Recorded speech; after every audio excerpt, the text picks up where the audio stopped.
Hey, just doing a quick video with another power supply video.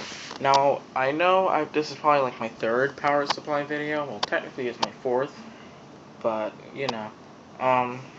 So I recently made a center tap power supply, and it works okay, but now I don't even know. I must have drawn too many apps from it, and now the transformer is just acting crazy. Sometimes it doesn't put out, sometimes it does put out. So I just kinda scrapped that.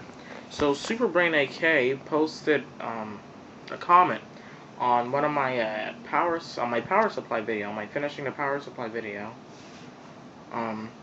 So I told him basically I'll take up the advice that he gave me, and that's what I did. What you're looking at right here is actually a case for some old radio cassette. And basically, I took an audio transformer out of something else that the maintenance man in my building gave me. He just gives me some of the electronic junk out of the garbage cans. He's nice like that. So basically, I just took the audio transformer out of it,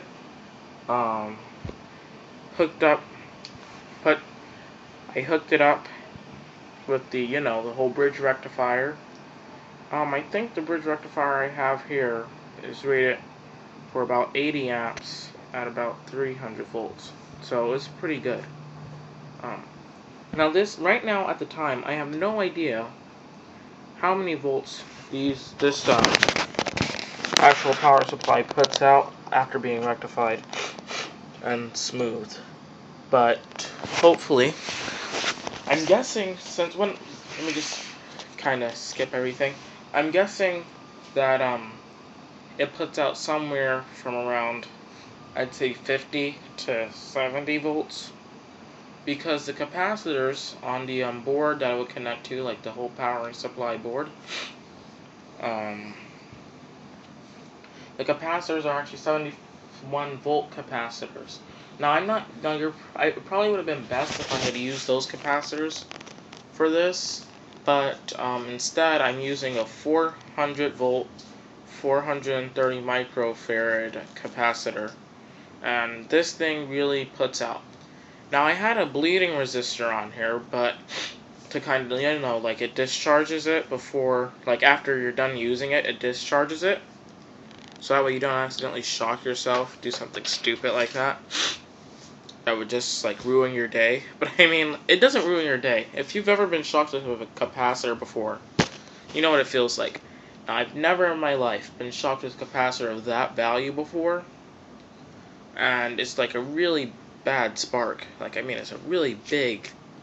I mean, it's not big, but I mean, I haven't been shocked with a capacitor of that value. I have been shocked with capacitors, but not of that value.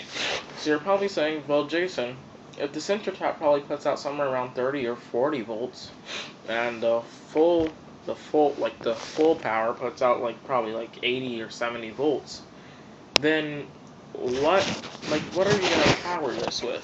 What are you gonna power?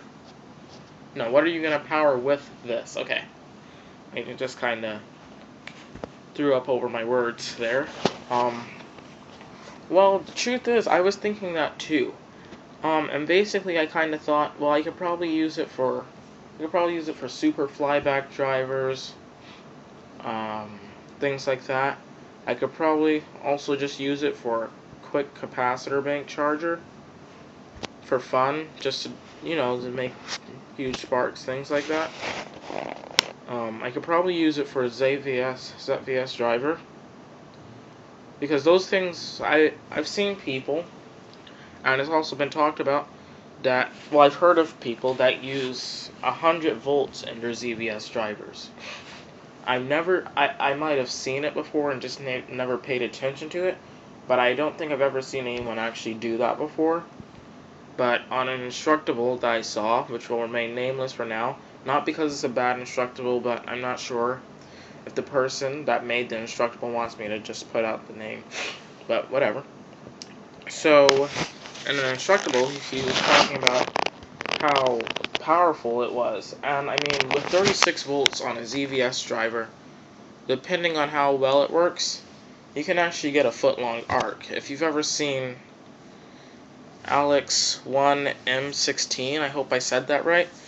If you've ever seen his videos with just 12 volts, he gets a pretty nice arc. But when he puts it with all the lead acid batteries, he gets like a foot-long arc. Now, not like a foot-long initial spark gap range, but like he can pull it out to about a foot. So with a decent ZVS driver at 36 volts, you can actually get some pretty nice arcs. Now my older, lower power supply, they didn't put out not nearly as many amps as I think this power supply puts out. That one put out about 4 amps. I'm gonna guess that this puts at least over 10 amps. Like, I'm gonna say at least. I don't want to like just kind of, but yeah. So yeah, I just kind of wanted to update you with it. I guess I can go through the specs and everything. But I kind of did a few. You can just go and check the other video that of the power supply. I think that might have been the last video I did, something like that. I'm not sure if it was the last video. It's pretty much like it's one of my recent videos. And it's just finishing. It just says finishing the power supply. And if you go to the comments, you would see where Superbrain AK it was really helpful advice, because I'm guessing since I didn't do that, that's what made it not work as well. I must have drawn too much current from it. And what the capacitors kind of do is it kind of keeps you from drawing current, like too much current. Well, not necessarily. If you've ever, I'm kind of basing that off of how, like, if you were to arc with a MOT, microwave oven transformer, which is right there, which I actually arced out when powering it off of my modified isolation transformer, or just a Variac, but I modified it so I could put out up to about 450 volts. I kind of arced it out. I actually got some some really huge arcs. Like, I mean, like the type of arcs that you would get from like a quad MOT stack or something. Like I got, like I would say maybe about 4 or 5 foot amps, like about as long. Anyway, arcs. Sorry, but yeah, I kind of arced it out after I put it at the full. So yeah, I'm gonna turn that into my another high current power supply. But for now, I like this. So you have a huge heat sink that's kind of covering all the resistors and capacitors back there, but on it is a bridge rectifier. You know how those things are for heating up. You might be able to see that little metal part right there. See, right there. That's just the audio transformer. I just barely got this to squeeze in here, which I'm really happy about. I'm gonna have to glue these up because these actually are live.